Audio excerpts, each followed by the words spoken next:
As you make preparations for the coming rite, you wonder if the stars above will even be visible through the dense fog hanging over the pit of Melethe. Then... Tizo seems to be very concerned by something in the vicinity. The little imp disappears in a hurry. Oh, is Tizo alright? He was so frightened. He was not frightened, he was issuing a warning. Silence, everyone, take cover. Jody makes quick note of several hiding places among the nearby crags and rotted husks. You wait, something about the place dampens your senses, all you feel is a creeping dread. Then, from the shadows, a writhing shape slithers forward, its hulking form draped in raiments. The shape stops. Slowly its head turns from one of you to the next, each in turn. Wise of ye to hide yourselves from us, little light wings, ye trespass on the resting place of the astral born. We shall see ye when the stars muster the courage to illuminate this place. The creature vanishes into the dark. After a time, your companions reconvene. That was a bog crone. Indeed, that was witch Udmilda. She's an ancient witch of the Withdrawn. Okay. Chroma. Tizo makes clear he has no love of Udmilde. Although the rites dictate she cannot harm you bodily, with her, best not to take unnecessary chances. We'll take what chances we can get in all of this. Everyone, it's time. Right, so who am I going to take on the right? The stars have aligned.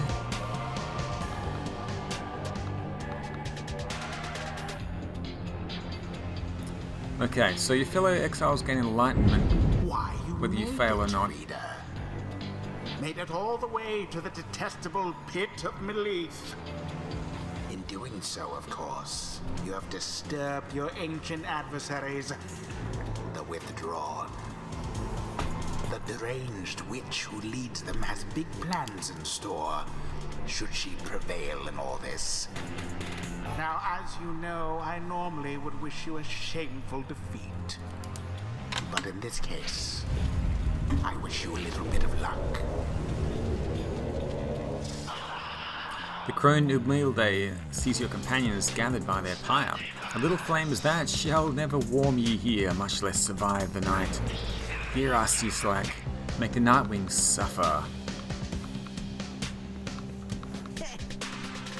Ruki trots forward from your ranks. Listen here, you old bag. You don't scare any of us one bit. You or your buddy Yislak. Now, we doing this or what? The question hangs in the air for longer than is comfortable. It does seem to have drawn Umilde's attention, however. Ruki begins to squirm a bit. Then Umilde moves her slender fingers to her mask. Foolish, Yislak shall grow, Yislak shall grow, Yislak shall grow. He shall consume ye, here, your little flame has died. That we shall ensure. Umilde slides off toward her followers. Ricky remains motionless for a time. Whoops. Okay. Interesting aura they have. Shall begin forthwith. Okay, who am I going to choose? I kind of want to bring Tay. The last time I tried it, I didn't really like her movement, but I would like to level her up. Maybe she can get better. I'm thinking about bringing the quicker. Oh, hang on, quickness 10.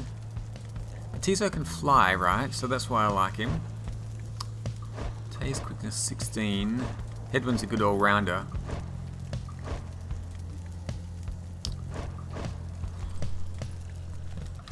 Bring Ruki. I'm tempted to bring all the quicker players, but I'm not sure if that's a good idea. Let's bring Tay. Let's bring the three little ones. The choice is cast. Tizo is ready to take on the Withdrawn alongside Ruki and Tay. Nice. No matter where ye go, ye slack shall find ye and devour ye.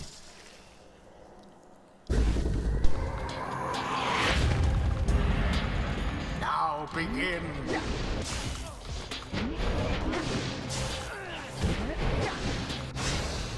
One triumvirate stands unopposed. Glory to the Night Wings first of all.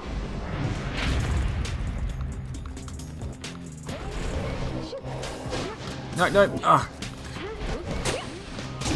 Your Pyre Wrong button. I was looking at the controls for Tizo and kind of screwed that up, I adversary's suppose. Pyre now burns brighter than your own.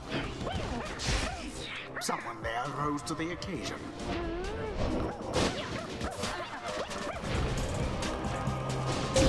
Glory to the scribes. The Nightwings edge closer to victory. Indeed. Oh no, no, no.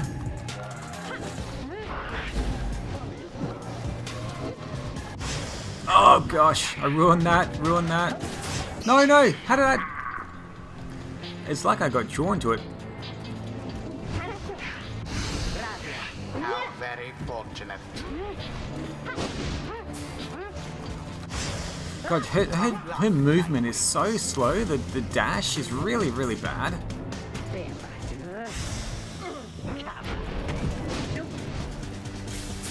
Oh my goodness. Let's try this.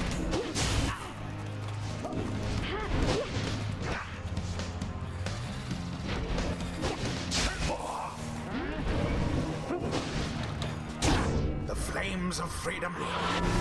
Oof, okay, we're still making progress here.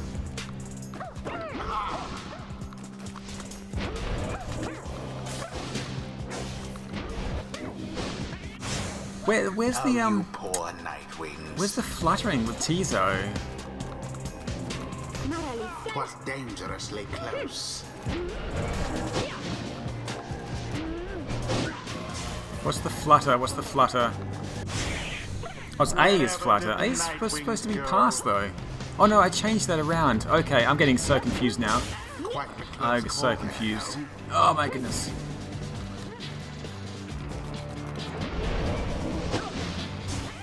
Oh yeah, okay, we've got the flying there. Okay, good, good. No, no. Your fellow exiles remain banished.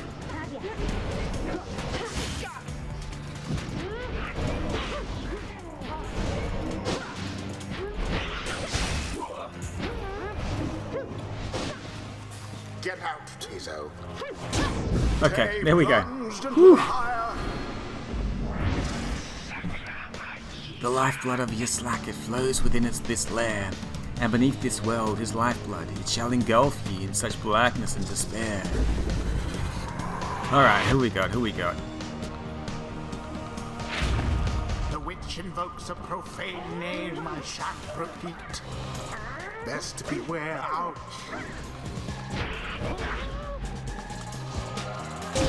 Okay, yeah, that's nice. That's nice. With the +2 damage as well, is pretty good. Nearly ended. Well, how am I supposed to get over there? I have to jump, I suppose. A stroke of luck is all.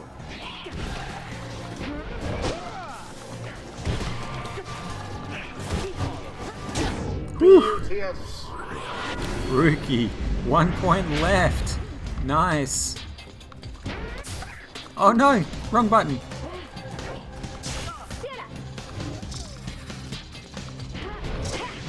Oh, nice jumping, but let's give to there we go. Gonna fly. Oh no, got caught, I think.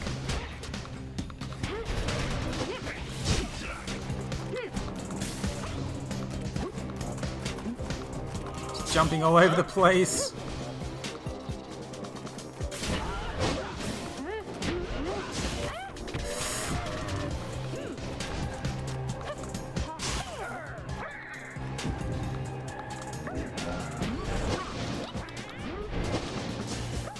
Banished. No, no. Oh, wrong button, wrong button. No, this is not good. No, we're banished for a long while now.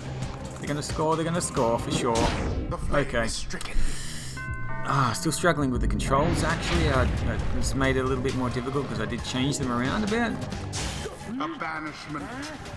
Anyway, Rookie should be able to do something here. There we go. It is done. Rookie's just too fast.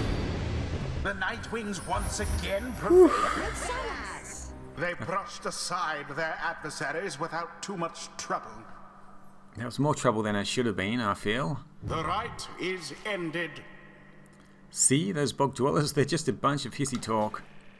The scribes, they vanquish Yislag just as we prevail tonight. Hurrah! Tiso praises everyone's courage against Udmilde and the Withdrawn. Yislag, we have failed thee, and the deed shall be repaid in blood. As for ye, fools, ye shall be consumed, and everything around ye, from the soil to the stars, ye shall see. Boundless are the teachings of the scribes.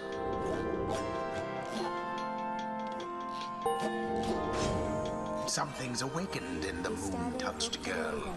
The scribes, they whisper to me, they do from time to time. Taya's leveled up. Make her a little bit better. She's a mastery for Tay. The brief charge-up time before Tay jumps or sprints is virtually eliminated. The brief charge-up time before Tay can cast her aura is greatly reduced. Yeah, the charge-up time seems really long for Tay. It's just not working for me.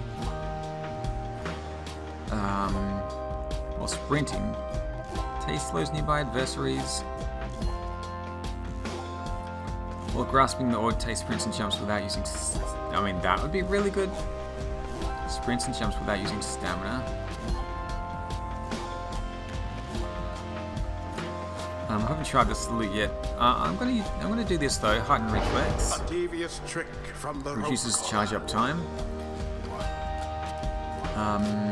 Tizo's leveled up as well.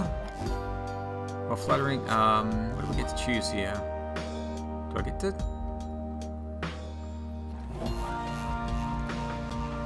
No, it hasn't leveled up. Okay, I think we're done. Yeah, let's carry on. Until the stars align.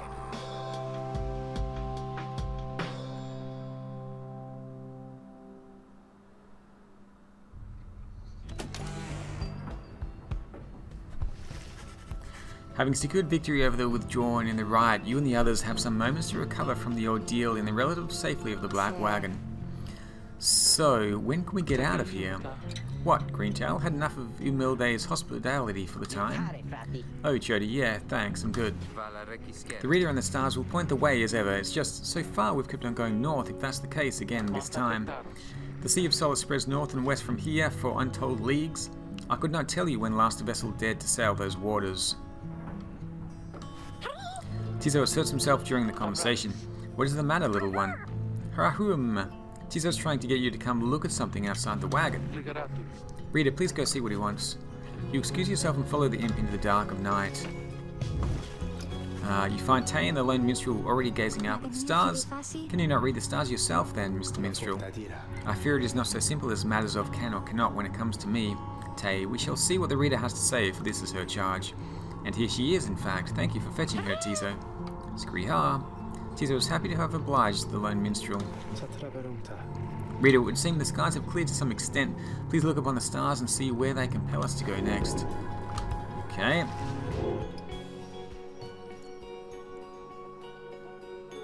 We're heading up to the north to Orez, the Azure Star.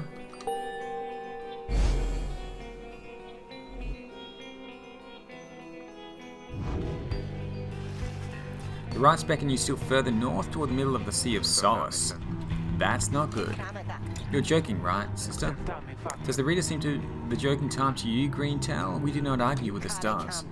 You talk like we can just go right out into the water. Pardon my interruption, though, perhaps we can. Say what? My client, Sandalwood, he has a way of anticipating such eventualities. West of here lies a place called Big Bertrude's, a small bog-dweller outpost at the edge of the sea. The proprietor is an old companion of his. She may be able to assist us. Headwind's smile returns.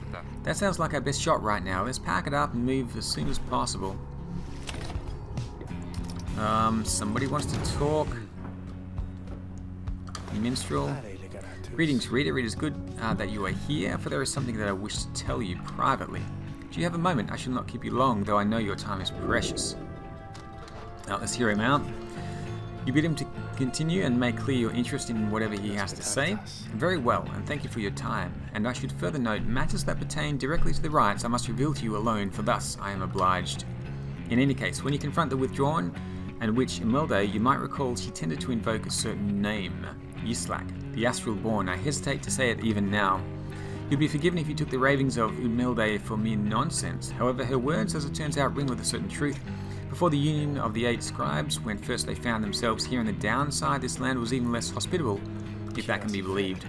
It was ruled over by the greater titans. The one called Yislak was the eldest and most fearsome of the lot.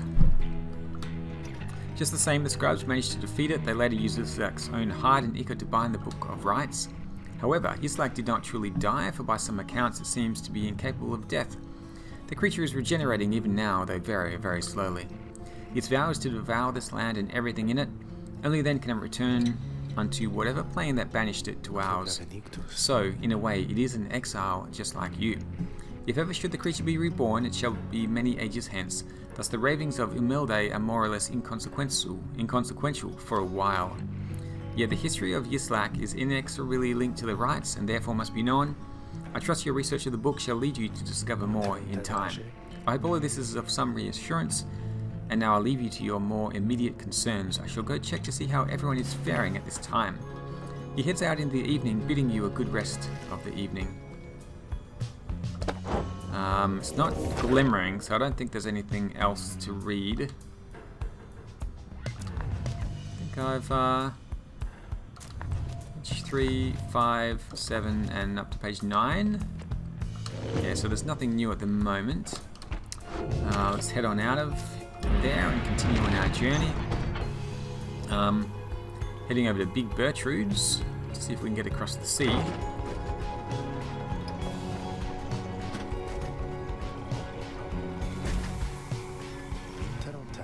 This is the place. Let us go see my client's companion as soon as you are ready.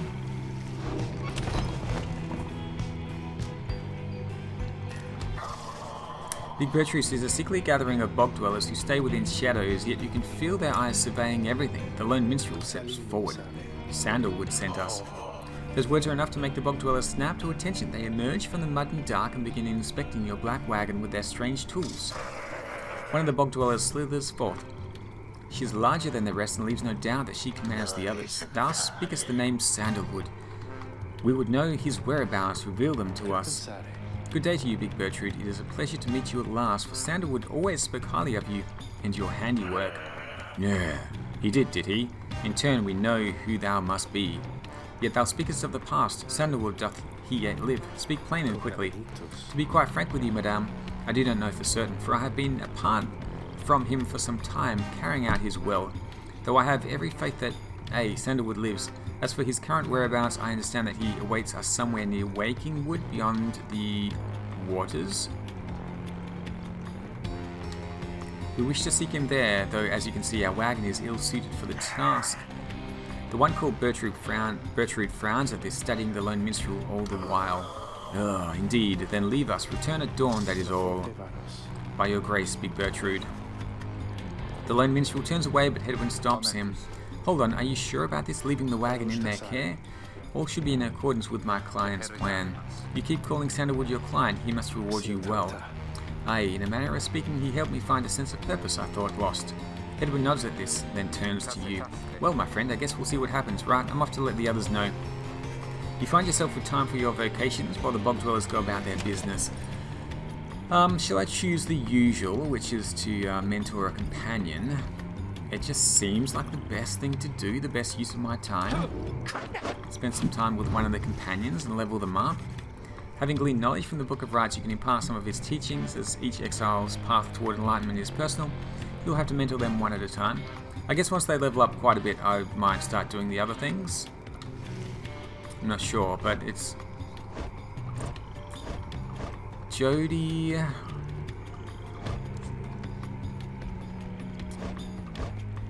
Rookie may level up to level 3. Rookie is... Tizo. Let's go with Rookie, I think.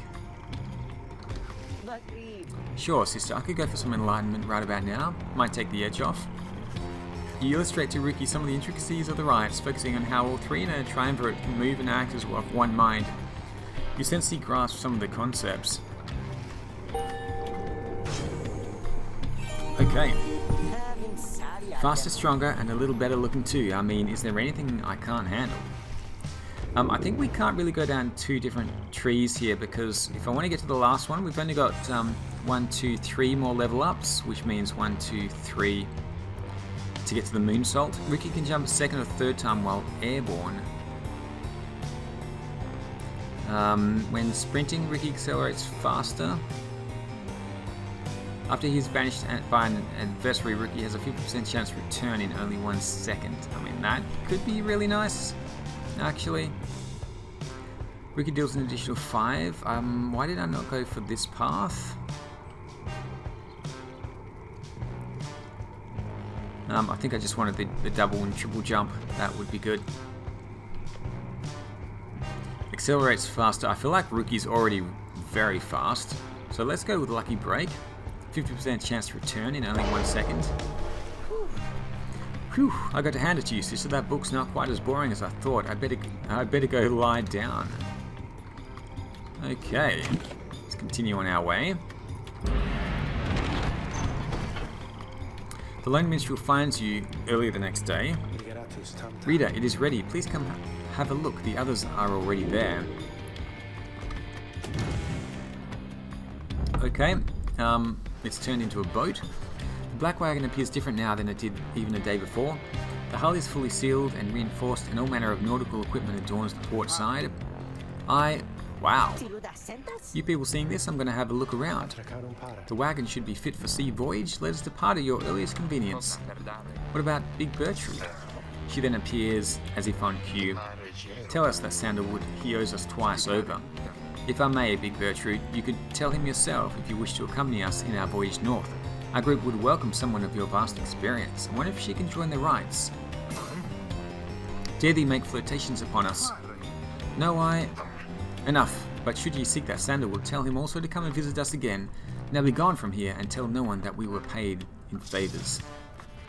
She slithers off without another word. Soon the Lone Minstrel breaks the silence. We are fortunate that she assisted us, but we should go, just as she said. I know the navigational controls and shall explain. This is so exciting, I don't know how to swim. Scree! Tizo seems to share Tay's enthusiasm for heading out to sea. I'm beginning to feel ill already. Okay, Black Wagon is now seaworthy, and we're going to head off to sea to the Worm. Well, is this where we're going to travel across the ocean?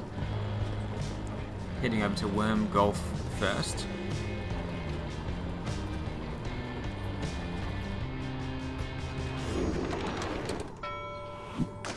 And there we go.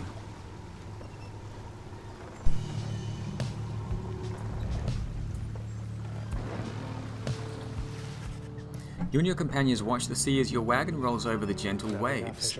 We've crossed into Worm Gulf. I hope that all of you are acclimating well. There is no acclimating to these worm-infested waters. We risk everything to sail here. As long as we follow the cold current Big Bertrude indicated, we shall be safe. If the next ride is in the middle of the sea, how will our adversaries meet us there? They shall find their way as we find ours. It is all part of the scribe's design. Now, reader, please confirm the next point on our sea journey. We seek the Hulk of Ores. Okay, let's check out the stars again. Oh no, over to Outer Solace.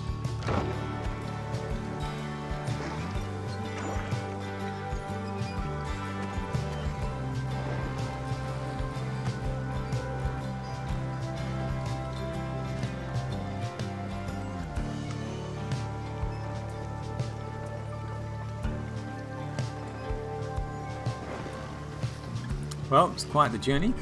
The wagon continues rolling gently across the waves, which seems to you a welcome change of pace, after having come from flagging hands not very long ago. However, Jody seems more concerned now than before and paces ceaselessly. When she notices Rookie, she stops him for some questioning. Greentail, how is he doing? Who? Hedwin? Oh, he's pretty much the same. Been up all night retching into the waters, if I had to guess. His first time out at sea. His first. She turns to you. Reader, please check on Hedwin when you have the opportunity. He requires our support, and we require his swift recovery. You wish them a good afternoon as you go check up on the others in the group. Later you find Hedwin looking out of sorts. What's the bet he won't be able to participate in the next rite? Oh, hello my friend, it's just the sea hasn't been good for me, I guess. It's funny, all this trouble just to get back to the Commonwealth of all places. Hey, tell me something, what do you miss the most about that place? Book collection, few friends, food, let's say few friends.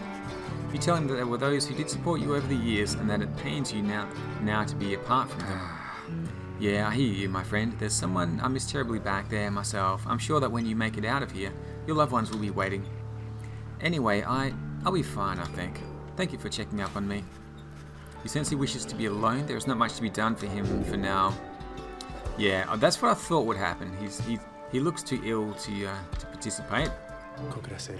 I'm sorry for my interruption, reader. Please, again, confirm the next point on our voyage. Do I only get one option? Sea of Solace is where we're going.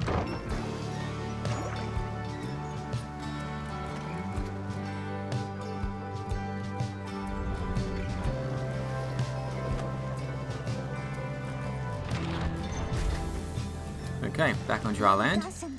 By the scribes, the sea, I didn't know it was so beautiful. Having escaped the waters of Worm Gulf, you now can see what must be the Hulk of Ores far on the horizon. Not everyone has taken well to the sea voyage, however. Rahum, Tizo is wondering if Hedwin is feeling better. He requires further rest, Tizo. All we can do is wish him a swift recovery. Reader Madame, from this point, our voyage must diverge from Bertrude's instructions. Please consult with your companions about which course to take. Okay, two options here. Underking Pass. Table Eaves will get a blessing. Fathomless Trench, South Current. Tizo wants to fish for something tasty. Should we go for a blessing or something tasty? I'm tempted to go for a blessing.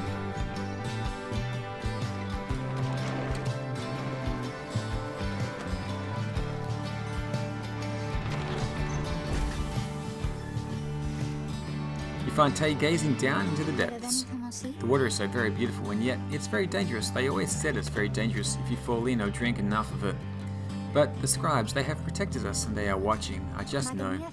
Even out here in the waters of Underking or Ores, they urge us on. I feel it, I just know. There is no denying that the North Current sends you quickly on your way. Perhaps it is the thought of reaching land again, but you can sense a spring in everybody's step. +2 quickness, nice! Okay, brilliant. That's going to be really handy.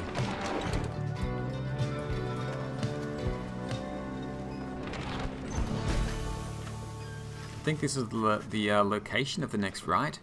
At last you arrive at the Hulk of Ores, or Oz. After journeying across the sea, it seems the next rite is to commence here soon, though there is no sign of your next adversaries yet. Okay, we'll hang out. Page revealed, down the river. Let's go and read that first. Let me read this page before I forget. Down the river. Okay. The Emperor Soliamer knew naught of this, of course. His expedition yielded not the treasure he desired, but brought him closer to his country than he had ever been before. As he travelled down the river Sklorian in pursuit of greed, he found instead an inkling of shame. He saw the sunken faces of his people, heard their words for him. In time, he could not ignore it, and it proved more than he could bear. The river finally claimed him, his belongings and his retinue. Once the people heard, "I understand," they cried with joy. Perhaps he ought to have perished, but the mercy shown to him, I think, is what transformed him. Just one page has been revealed. Jody wants to chat. Reader, a moment of your time. You ask what is on her mind. Hedwin, he is beginning to recover from his illness, however, its sudden onset serves as a reminder, I believe. I have known Hedwin since he was a child. Even now, I hesitate to say that he is grown. Nevertheless, there are such things that even I would never say to him directly. For instance, I struggle with his confidence at times. Whether he leads us to our freedom or our doom, I am ambivalent. Speak not a word of this to him, of course, in case that is unclear. I shall tell him in my own way, if and when the time requires. In any case, when times remind me of his mortal weaknesses, I end up having to consider what should happen should we become separated permanently. She trails off a while. What I mean to say is, you should know that I am fully pledged now to this quest of ours, whether Hedwin is the one to lead us to its end or not. I have my reasons, one of them is him. I expect the same holds true for you. That is all I wish to say. Take care, reader. She nods and brushes past you towards the door. Okay. Who's this up here?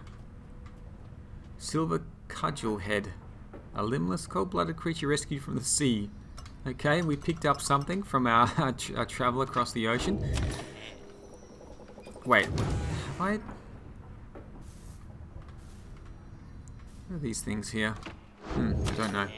Right, so the slug market is open. Oh, hey you guys, funny running into you out here right in the middle of the drink. Know what I mean? Not a lot of customers today, so have a look, I'll give you a good deal. We haven't really got much more money. There's a new thing here, the Thorn Knot. When aura casting raises the bearer's maximum range by +8. Pinch of Stardust, Talisman +1. So I can upgrade the talismans by 3 there. I would like the presence.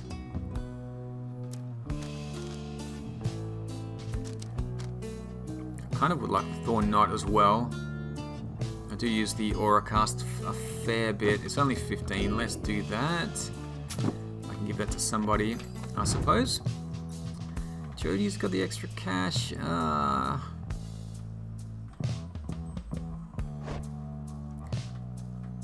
Ruki's got the lingering aura, which I'm not that excited about. Tay's got the Moon Crest, returns immediately after being banished. Tizo's got the +2. Everyone's got the plus.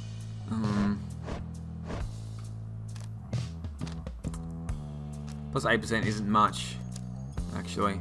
It's the length of the aura, isn't it? Maximum range.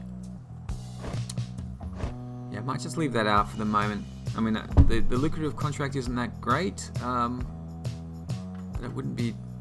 I don't think it's a bad idea to get a little bit of extra cash. I'll definitely take Jodie for the next ride as well. You guys have a good day out there. So let's get started with the next battle.